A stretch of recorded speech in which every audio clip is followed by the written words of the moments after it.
Депутат Государственной Думы России Алла Салаева встретилась со сторонниками партии «Единая Россия». Встреча прошла в стенах Чувашского регионального отделения.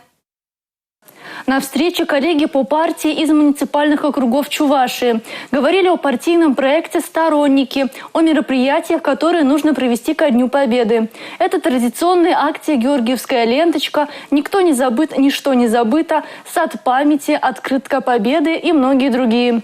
В ходе совещания подвели итоги работы регионального совета сторонников в 2022 году и обозначили планы на 2023. Большинство, которое сегодня фракция «Единая Россия» имеет в Государственной Думе, помогает так быстро, как не было никогда, принимать особо значимые решения по поручению президента нашей страны.